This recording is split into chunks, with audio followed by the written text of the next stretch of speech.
Okay, this video is about how you shouldn't compare yourself to others, right? But then there's pros and cons to everything. Where when I compared myself to others, it actually was a good thing because it forced me to stay on my path, right? It gave me something to reach for. Comparing yourself to others could do good things and bad things. So we'll list the bad things. So the bad things are, well, especially when you're first starting and you hear about, so you're doing the program. Awesome. So, what are you at? Oh, I'm just, I'm still dealing with things, blah, blah. And, are you recovered? No. Okay, fine. But trust me, just keep going. You just barely started. Oh, how long have you been doing this for? 5 years. Fuck! Are you serious? This guy's been doing it for 5 years. He's still feeling like shit, and he's telling me to keep going on it. This is giving me no hope. This is giving me all kinds of fucking doubt. What? This is horseshit. 5 fucking years? What have you been doing? Have you been doing it? I've been doing it every day, man. I've been doing it every day, sticking to it. And I don't know. I just can't shake this off. I'm stuck. Like, I'm trying everything. I'm still sick. I'm still fucked up. I've been doing everything hardcore, like to the T, to the fucking T. Look at the forum. Look at all my posts. It dates back 5 years from. I'm like, I know. I've seen them all. Oh my God. 5 fucking years? Doubt. What am I doing? This program's not going to do anything. I don't have any faith in it, right? So that derails you before you even got started. Or what's worse is you get started after 5 months, everything's set. You're like, I got a routine. Oh my God, I'm feeling good. I'm motivated. I got everything's running smooth. And then you fall in, you like, I'm going to check out the forum and see what this person's saying, blah, blah, blah. And then you find out too much information that derails you. Right? And then you're looping on that for 3 weeks. And you're looking for reassurance everywhere. And you're asking other people, and you got to get enough evidence that supports that this is the right path for you. So, yeah. There's times when comparing yourself to other people is a complete shit show. Right? And that happened to me a couple of times. But now, looking back, you know what the answer is? As long as you're doing the right methods and you stick to them, then eventually you'll recover. Right?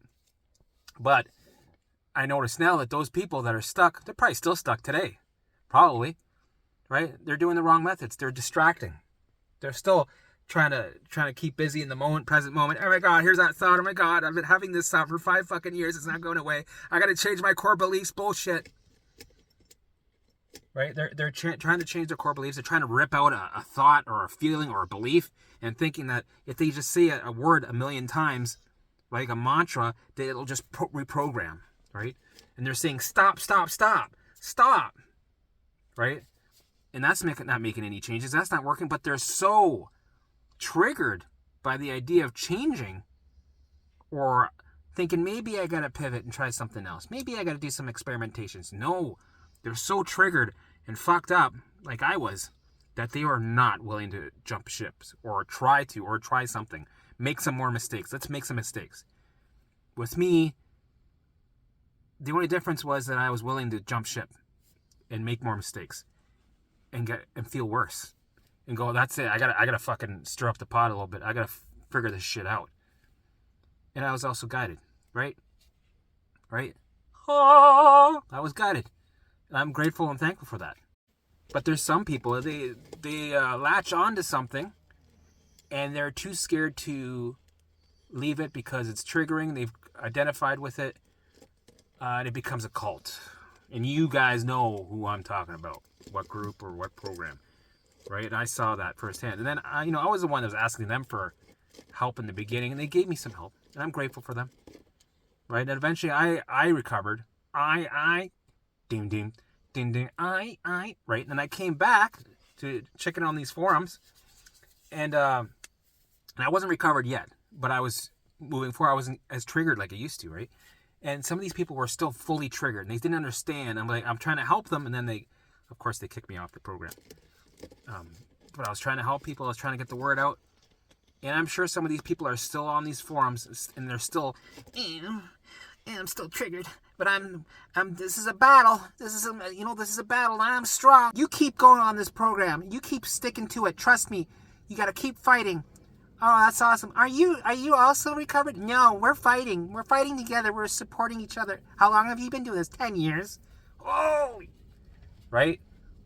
But they're not willing to trigger themselves to learn something else, but they're triggered anyway, right? They've been triggering every day, constantly, OCD looping thoughts, right? And if you go to them, hey, listen, and I don't want to hear it, because then I'll get triggered. Aren't you triggered anyway? Are you triggered now? Yeah? Don't listen now. No, you gotta ban him. Stop him. Stop. He's triggering me. But I'm giving you the missing link. I'm giving you the reason why you're stuck. I'm not stuck. This is taking, everybody's different. This is my path. And then you just gotta back off. You gotta walk away, right? There's nothing you can do. So, yeah, comparing yourself to others, seeing others that are stuck, now that I think about it, it's because they're doing the wrong methods. And they don't want to get unstuck because they're too scared. They don't want to adjust because the brain is perceiving some sort of safety. They know this is, I'm alive here. I'm not improving, but I'm not getting worse. I'm just stuck. So it holds on for dear life, right? What I had to do was go like this and free fall and try other things and experiment. And with that, I found the answer. I got out. And the answer is going towards the fears, allowing it to be. Don't distract. Don't do any of this. Right? Don't stop. No. Let it run its program. Right? Change your response. Allow it. Engage. Stop white knuckling through it when you expose. And exposure is necessary. Get uncomfortable. Feel like shit. A lot of these things go against a lot of the rules that they talk about. So that's what it is. At the end of the day, doing the wrong methods is what, keeps you stuck. And then when you compare yourself to somebody else who's doing the wrong methods, that's going to influence you. So I'm here to tell you, in that way, you're doing the right methods. Don't worry about it. You're good to go. Right? Yes. Another thing that pissed me off was with food sensitivities. I used to get so mad when I see people trading on food sensitivities and they would get the foods back really quickly, right? And then here's me bringing my baseline down, doing the work. It's been, a year and a half, and I'm still I only got 5 foods in, right? The first year, I could only do 2 foods. So eventually, a year and a half, I finally have 10 foods finally. Right? And then they all went back to 2. Like I kept going 10, 2, 10, 2, 10, 10, 2. And then eventually when I recovered, it went 10, 20, all of the food, right? But, man, I had to wait. It was patience. But seeing others, I remember some guy on the forum. I was there. This is the program that when I was on DNRS. He might see this video. And, I didn't say anything at the time, but I was fucking pissed. I felt a lot of doubt because I was comparing myself to this guy. I was doing the program at this point for a year and a bit. And, I was improving, right? I was going through the OCD bullshit. I was still reacting to foods. And then comes this guy who's been doing it for 3 months. And he's getting all this food and he's posting all these pictures of him eating pizza. Him at the beach. Go, oh my God, I'm at the beach now, and I'm going to eat fish. Oh my God, look at me, I'm eating fish. Right, I'm like, you motherfucker. That's not fair. I'm like, and here I'm waiting, and he's giving the advice, right? It's like, just, you gotta start, when you're doing the visuals, you gotta hold the food. And then, that's what I did. And I just, it just clicked and it works. Oh my God, this really works. So I just did what you just got to do it, right? You got to are you doing the visuals? Yeah, I'm doing fucking visuals. You got to hold the food and you got to put it in your visuals, right? I get it. I know better than you do. But why isn't that going in, right? So it was demoralizing and I felt defeated and I felt like shit was unfair and he was eating fucking everything under the table. He was fucking, right? Fuck. That's not fair, right? So I started thinking that maybe there's something else wrong with me. Maybe I do have a defect. Maybe, all the year and a bit that I was been on this program, maybe I'm going to be one of those guys that it's not limbic. Maybe it's not my baseline. That's at 1,000. Maybe it's not my bucket, right? Maybe it's nothing to do with alarms. I didn't know much about alarms back then, right? So, thank fuck that I stuck with it. Because I was comparing myself to other people, I stuck with it anyway. But I look for evidence from other people like, oh, dude, it took me 3 years, man.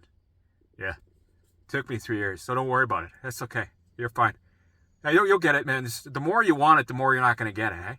And that's true. The more you force your body to regulate and calm the fuck down, the more you're bringing the inner battle there. There's more pressure, right? It's going, so the baseline's going up a bit more. Your bucket's getting a little more full. Pressure, pressure, pressure. You got to fucking eat that banana. Why are you eating that banana? Doubt, doubt, doubt, doubt. Inner battle. Resistance. Right? More, and then we got more foods that are out. But then that also told me, right? When the food started coming in and out, I saw the patterns. I'm like, this is all limbic, right? When I was angry and I was triggered, the food started leaving. When I started feeling better, food started coming back. Okay. And this is the period when I went through an 8-month flare, on and off, and I dragged out the symptoms. This is where I took it on my own. I was like, fuck this. I'm going to do my own thing. I'm going to comfortably be I shouldn't say comfortably. I'm going to be in a controlled, uncomfortable flare for 8 months, and I'm going to drag it out as long as I can. Because I was able to do it at that time, because I built myself to that level and I was ready. So I did it. And I finally overcame. Symptoms went away, and I could eat anything I wanted. Okay, so that's an example of how comparing yourself to others can give you doubt, make you feel defeated, make you feel like you're not doing the right program, or this isn't the answer, or you're a freak show, or you do have a mitochondria issue or a genetic defect or XYZ, or you need to fix the gut bullshit, right? And then you go down more rabbit holes and you start to log into Facebook and go back on these groups. Thank goodness I didn't fucking do that. And I stuck with it and I had patience. Right? But, that being said, him getting his foods in before me motivated me to stick to the path. Also, because I was like, okay, he's getting his fucking foods in, man. I want to eat. I want to fucking eat some shit. Okay, I'm going to stick to him. And it became like a secret, silent competition. Right? I was like, fuck that guy. And meanwhile, you know, I remember messaging him. I'm like, what did you do different? Oh, I'm so happy for you. No, this is good. Oh, awesome, man. He's like, yeah, man. Yeah, not a problem. Anytime you need help, I'll help you out. I'm like, help me out? Fuck you. Right? I was bitter. I was angry. Right? And I was, you know, pretending to be supportive. And I'm so happy for you bullshit. Right? And that's a time when you're feeling like shit and you're miserable. You know, I was happy for other people because it gave me happiness that I knew I could recover. But in this case, I wasn't happy.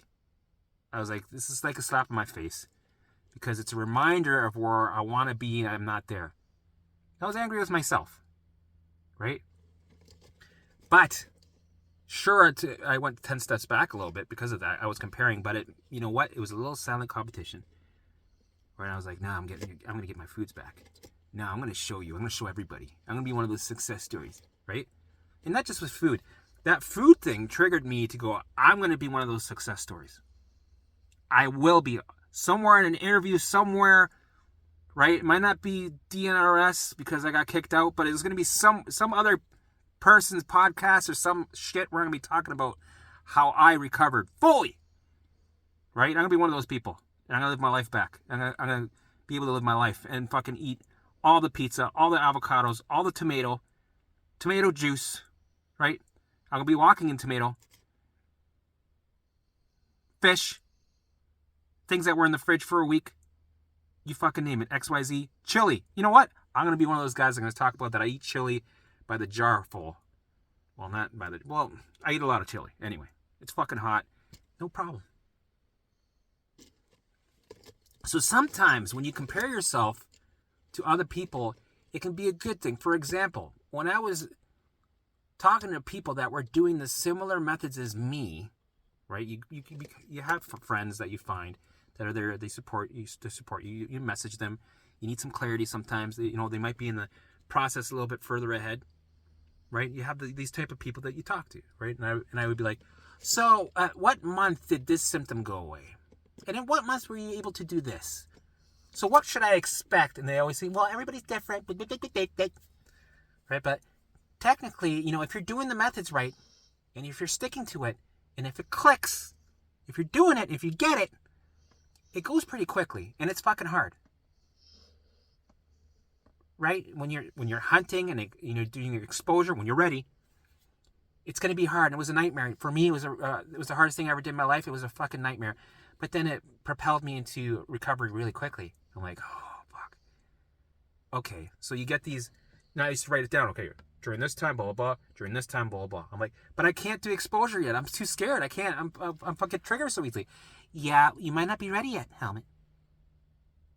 Right? I wasn't ready either. I had to wait a little bit. You have to be patient. I'm like, okay, so this is my plan. So I had plans set ahead of timelines of things that I'm going to do. Right? So sometimes timelines are not good, but sometimes timelines are good. Comparing yourself to others isn't good, but sometimes it is good. Because you project a time frame of what to expect if you're doing the methods right. And you know what? It ended up being like that for me. I ended up falling into place when that person, the same timeline they had, right? Things left just like they did. It was almost like the same clock where we were aligned and tuned in. And I started recovering kind of according to my timeline. There were a couple delays here and there, right?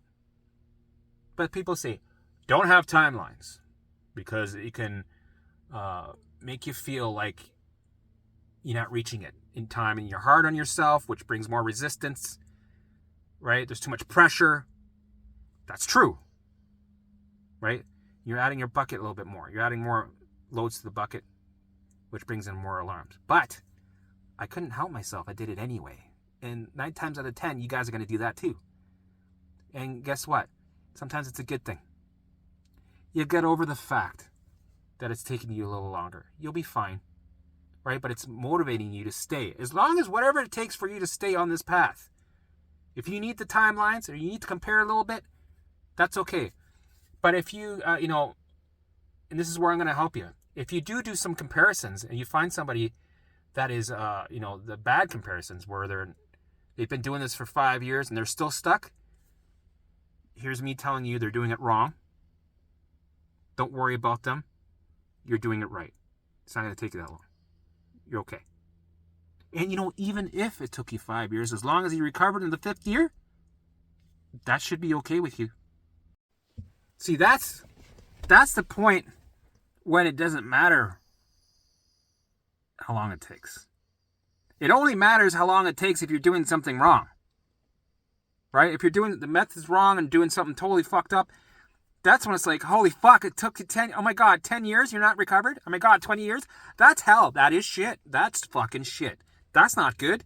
Be afraid of that. Be very afraid of that. But hey, if you're doing the right methods, right, and it takes you a year, fucking awesome. If it takes you 2 years, fucking awesome. If it takes you 5 years, as long as you get recovered, who gives a fuck? You're at the end goal because you're doing the right methods. This is where time all of a sudden is irrelevant because you're on the right path. This is where everybody is a little different because everybody has a different learning curve, right? Some people have 70 symptoms, some people only have 5, right? Some people are in a house with mold, some people have kids, some people are doctors, and they don't have time to fucking implement everything perfectly, blah, blah, blah. It takes a little longer for things to click, right? So the journey is longer, but it's still a solid journey of recovery. You're still going to get there, right? But you decided to take the detour through the forest because life has put you into situations where you got to go through the forest, buddy. Right? You can't take this path. Sorry, you're not allowed. You didn't answer the riddle properly. But you're going to get there. I'll see you there. Don't worry, I'll see you there. You're going to get there. Right? That's what makes it different is who put in the time, who sticks with it, who's doing the right methods, and how quickly you're able to click with it, and how along the way, how many delays you have along the way, how quickly you're able to surrender and allow things to be there without it scaring you after the 20,000th time? Right? Are you starting to get it after the 20,000th time? Right? Are you starting to really pay attention to what you're learning? Right? Are you willing to go on a limb? Are you willing to, when the shit show happens, are you taking that leap of faith to feel like shit? Right? If you're avoiding discomfort all the time, your journey, even though you know the methods, your journey is going to take longer. Right? Are you going to go, I know I got to go there. I got to go through this fucking hell. I know. I'm not ready yet. I can't. Compared to a person that goes, I know I got to go there. I know it's a fucking shit show. Let's go. Fuck yeah. Yeah. Surrender. Love this shit. Oh, let's make it into a party. Yeah. Fucking. Right? Before you know it, I'm recovered. The other person's like, okay, tomorrow. We'll do this tomorrow. Right? At the end, they're all recovered. But one person gets there a little earlier. Right? They both know they're both doing the same methods, but one clicked a little earlier. Right? So that's when time doesn't really, it shouldn't be such a big influence on your life. That's when you can just let go of the time. Right? Let go of the timeline. And go, I'm going to get there. I'm on the right path. These are the right methods. Right? I can put all my worries and the what if thoughts and doubts on the shelf, and we can revisit those if we really need to. We're making a little deal with our brain. But hey, as long as I get there, I'm okay with it taking another 2 years. Because you know what? Even if it does take you 5 years or whatever, you will feel a lot better along the way than you did in the first year. And yes, the OCD symptoms, and some symptoms, they spike and they get more intense near the end. Yeah, I get that. But you're also trained along the way. Things become a routine, right? You become a bit of a master throughout this process. You're training, right? You get a routine, you're able to live life. Even though it might be more intense over here at times, here you weren't living life. And then when you jump out over that fence of recovery, you will earn that. And you're going to look back and go, you know what? That was the perfect amount of time for me to recover. And that was unique to me. And I learned some shit. I earned my recovery. Like, for example, that guy that got his food back. I'm still bitter. Not really. Don't really care. But he got it after like 3 months. And it took me 1.5 years, 2 years. But I was really sifting through the process, and I was really learning everything. With him, something happens to him, I don't know. I'm just assuming. I'm just making up scenarios. He might be falling off the wagon over and over and over again, right? And he didn't really solidify anything. He didn't really learn much, right? He was following a program too much. With me, I understand everything where I don't have to follow a program anymore. I understand the methods. I'm soaking in the methods. I understand everything about it to all kinds of levels because I had to discover everything and all the little shit shows along the way, which forced me to learn it from the bottom up and all the little details that go along. Which for me is more of a powerful tool. Because in the future, if things happen again, because life throws fucking soccer balls at you, right? I'll know what to do. But this is now a lifestyle. And with a lifestyle, it's not a program anymore, right? This will be maintained empty for many years to come. So my goal is to take it out of being a program and change it into a lifestyle where you become your own guide, right? And then you can help others to get there also.